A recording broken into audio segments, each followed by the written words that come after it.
Welcome to Sleepy Classic Tales. Today we listen to a calm summary of a story about fear, control, and the uncanny feeling that the greatest danger sometimes comes from within. The Burrow, written by Franz Kafka in 1923. I've arranged my burrow, and it seems well made. From the outside, almost nothing can be seen, only an inconspicuous hole that, in truth, leads astray. Whoever looks into it believes they see the entrance, yet, after a few steps, they meet solid rock. The true access lies elsewhere, better concealed, and I alone know it.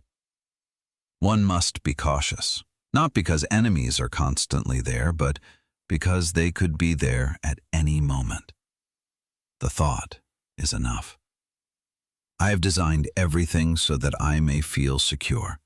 Passages, escape routes, corners where I can listen, chambers where I can withdraw, and a center, my castle, the place where I most enjoy remaining. When I lie there, I sometimes believe I have finally found rest. Then I listen to my breathing, to the silence, to my own blood in my ears. I tell myself that I was clever, that I made provisions, that I deserved to be protected here. I was careful, I was diligent, I built, planned, improved. I had no other purpose. Yet security is a difficult word. There are moments when I am convinced no enemy can reach me.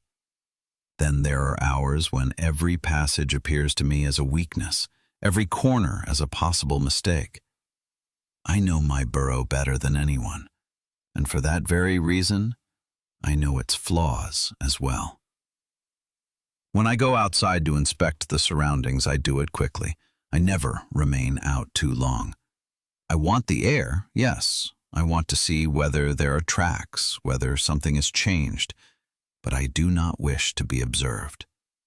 Outside everything is open, and openness is danger. So I return, and down there, in protection, the real problem begins. I cannot stop thinking. In my mind, I examine the paths, the branches, the places where an intruder might settle. I imagine how he comes, slowly, patiently, stronger than I am, or merely more cunning. Sometimes I calm myself by thinking that no one knows the entrance. Sometimes the thought frightens me that this might be exactly the reason someone would want to find it all the more. So I lie in my burrow, in my safety, and listen. And although I built everything for quiet, I feel the more perfect the burrow becomes, the less I trust it. I begin to arrange my days according to listening, not according to sleep or food, but according to the hours in which I am particularly alert. There are times when I hear better. Then I imagine I perceive the smallest tremors, a distant scratching, a barely noticeable vibration in the ground. Often there is nothing. And yet I continue listening, because nothingness is deceptive. Silence can mean safety or preparation. I have learned that an enemy does not proceed hastily. Patience is his strongest weapon, and patience I know well. I move through the passages, inspect them again, although I have inspected them countless times. Some places reassure me, others make me uneasy. There are sections I avoid without knowing exactly why, perhaps because they seem too open, perhaps because I would have to think too long there. Sometimes I stop and hold my breath. Then I listen so intensely that I grow dizzy. I hear my own blood, my own movements, and I ask myself whether I am producing sounds for myself. These doubts are dangerous, for if I begin no longer to trust my senses, what remains? I remind myself why I created this burrow in the first place. Not out of arrogance, not out of pleasure in digging, but out of necessity. Outside, I was vulnerable. There, I was forced constantly to show myself, to assert myself. Down here, I wanted finally to be only for myself. Yet the longer I live here, the less I succeed in that. I have laid in stores, more than necessary, not out of hunger, but out of fear, from the idea that one day I might be enclosed, or besieged, or forced to wait long. Waiting I can do well, but only if I am prepared. Sometimes I think about altering the burrow, sealing a passage, adding a new one, improving the structure. Yet every alteration carries risks, noises, weaknesses, disorder. Change is dangerous.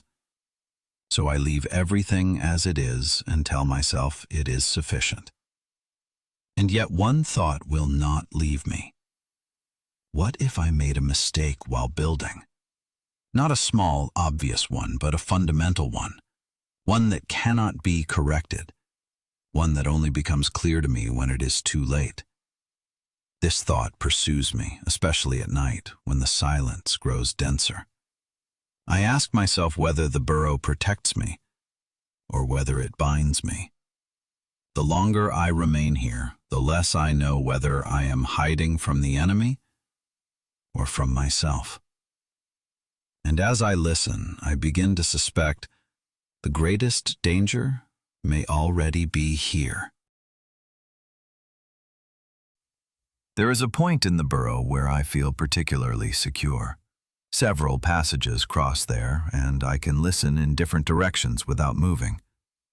This place was carefully planned. It was meant to give me overview, control, rest. Yet precisely there I begin to calm myself the least. I spend more and more time at this spot. I lie motionless, my body tense, my senses sharpened. I no longer listen only for possible sounds from outside, but also for what stirs within me. Every thought is examined, every impulse questioned. Sometimes I believe I hear a sound, a soft humming, a barely perceptible beating, so faint that I am not certain it truly exists. It disappears as soon as I focus on it and returns when I try to ignore it. This interplay is unbearable. I begin to go through the burrow systematically, passage by passage, section by section. I inspect the walls, the ground, the junctions. Everything appears solid, unchanged. And yet, the feeling remains that something is wrong, as though something had slipped in that I cannot name. The more precisely I inspect, the more doubts arise. I ask myself whether I am the source of the sound, whether my breathing, my heartbeat, my movements are amplified in the burrow and appear to me as foreign. This thought frightens me more than the idea of an external enemy, for against myself I have no protection. I try to distract myself. I eat, I rest, I go out to the surface. Yet I can hardly endure it outside. The openness, the lack of echo, the confusion make me nervous. I return sooner than planned, almost relieved to be back in the burrow.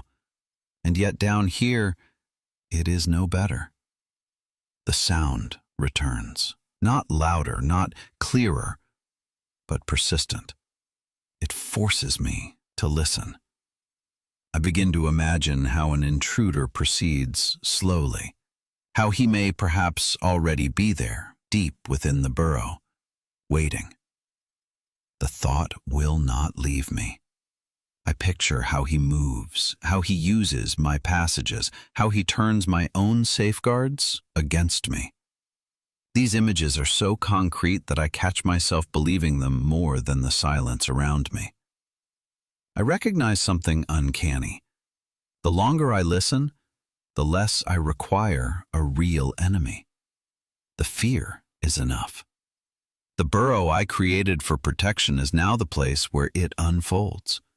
Every corner, every safeguard becomes part of my mistrust, and I begin to understand that perhaps there is no perfect protection.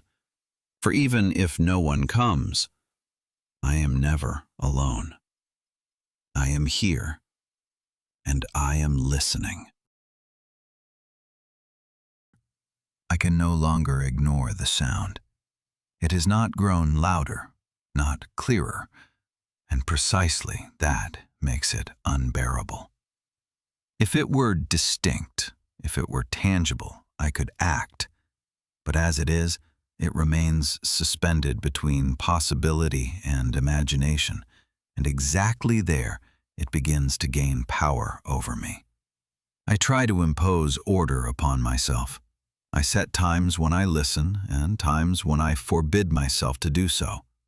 I tell myself that I cannot remain constantly vigilant without exhausting myself. Yet these resolutions do not last long. As soon as I lie still, attention returns, as though it had merely waited for a gap. I begin to remodel the burrow, not greatly, not visibly, small alterations. A wall is reinforced, a passage slightly shifted, a narrow place made narrower. Every movement of my hand is meant to give me security, yet with each change, uncertainty grows. For every alteration means that previously there must have been a flaw, and if there was a flaw, perhaps it still exists. While I work, I listen without pause. Every scratch of my own tools makes me flinch. I stop, listen, wait. Often, nothing happens. Sometimes I believe I hear an answer, a distant echo, a reverberation that does not belong to me. I ask myself whether the burrow still belongs to me. It has grown, twisted, become more complex than I remember. Some paths seem foreign, though I laid them myself. I lose my way briefly, find detours I did not plan. These moments disturb me more than any sound. I begin to imagine how an intruder would use the burrow, how he would advance slowly, patiently, quietly, how he may perhaps already know where I lie while I only sense him. This image will not leave me. I try to discard it, yet it returns, ever more detailed. At night, I lie awake and count my breaths. I listen between them, in the pauses, where silence should be. Sometimes I imagine I hear something precisely there, a faint vibration, a sign of movement. My body tenses as though I were on the brink of an attack, yet nothing happens. This inactivity is wearing me down. I almost long for certainty, even if it would mean danger.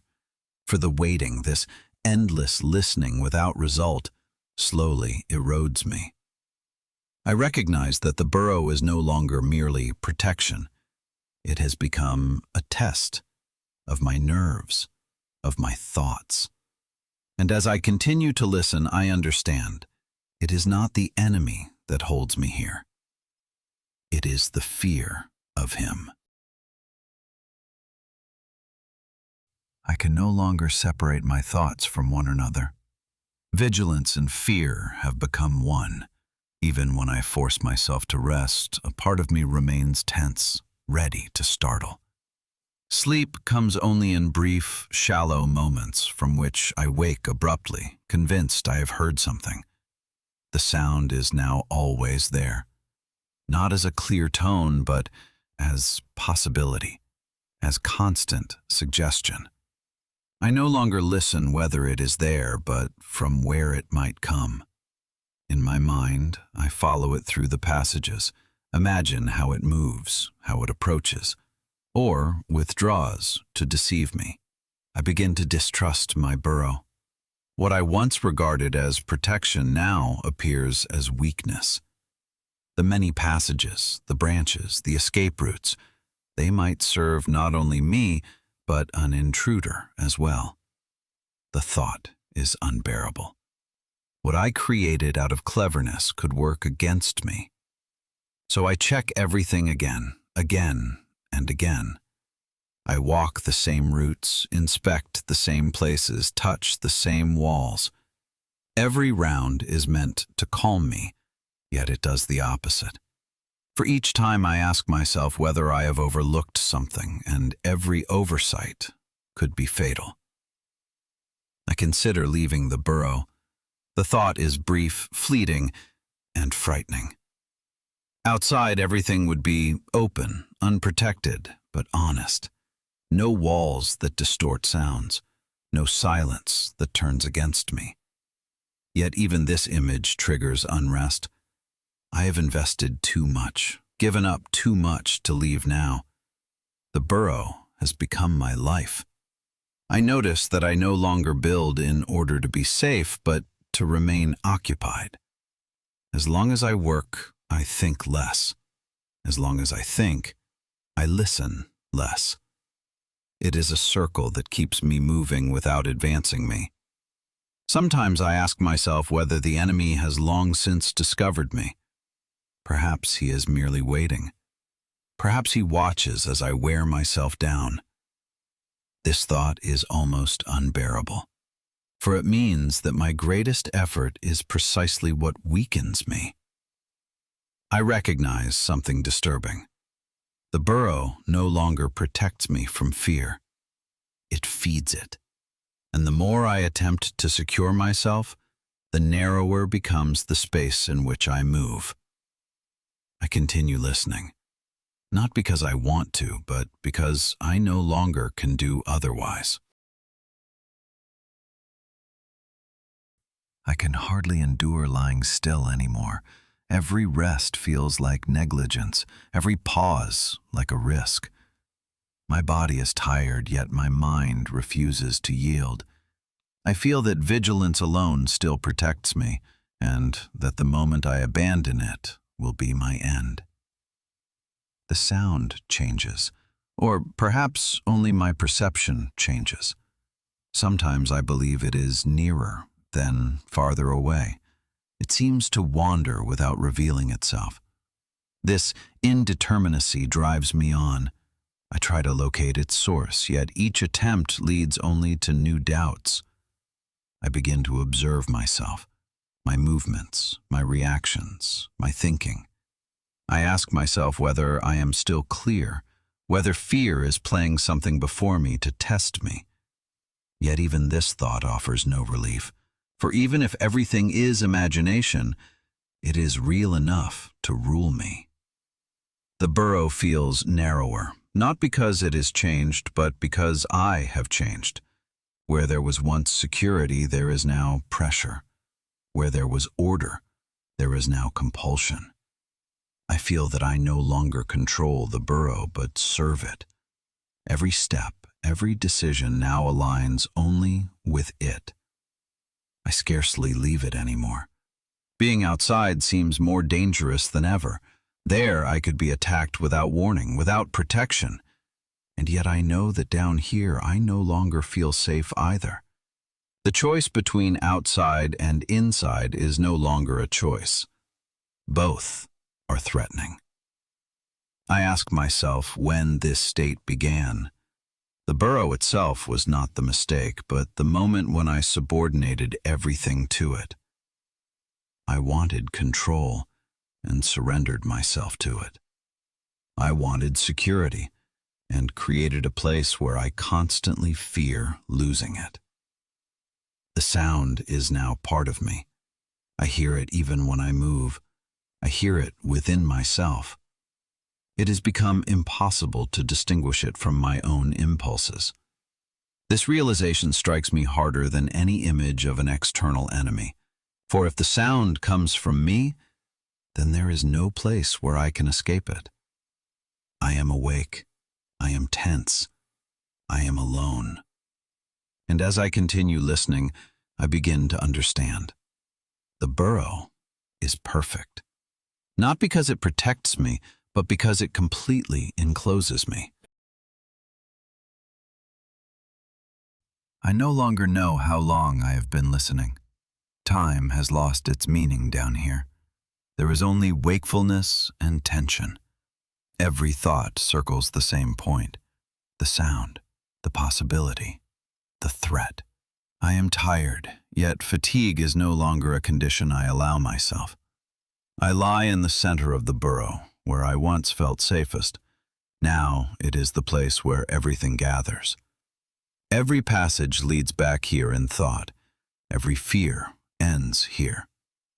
I listen, pause, listen again. And while I listen, I realize that I no longer check anything. I wait. The sound is there. Not louder, not clearer, not more tangible, but it is there. It no longer needs confirmation. I have expected it so often, thought it so often, feared it so often, that it has become part of my reality. Whether it comes from outside or from myself no longer matters. I ask myself whether an enemy is necessary at all. Perhaps I did everything to protect myself, and in doing so, destroyed the protection. Perhaps I created a place where every movement is suspicious, every silence threatening, every thought an attack. I wanted security, and built a state in which nothing can be secure. I think of going out, not to flee, but to end it. Yet the thought remains abstract. The burrow holds me fast, not with walls, but with habit, with fear, with the feeling that outside everything would be worse. I have taught myself to remain here. The sound now accompanies me constantly. I no longer hear it only with my ears. I hear it within me, in my breathing, in my heartbeat, in every moment when I believe I must recognize something. It is no longer an event. It is a state. And in this state, I recognize I did not create the burrow to protect myself. I created it to order my fear. But fear cannot be ordered. It grows. It refines itself. It uses every structure offered to it. I lie still. I continue listening, not because I hope to hear something, but because I can no longer stop. The burrow is perfect, and I am in it. And with that, our story for today comes to an end. A story about security, control, and the question why calm sometimes disappears precisely where everything seems secured. Perhaps you are now wondering, how strongly does this calm short version differ from Franz Kafka's circling, almost breathless original? Why does the narrator find no rest, although he controls his burrow down to the smallest detail?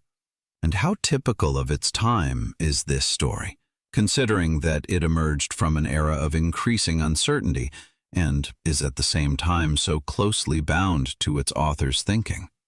We explore these and other questions in our accompanying book, Golden Pages, Volume 2. There we place the burrow in its historical context and show why Franz Kafka, with this narrative, created a timeless image of modern anxiety. You will find the link in the description. And if you like, we will listen together again tomorrow on Sleepy Classic Tales. Good night.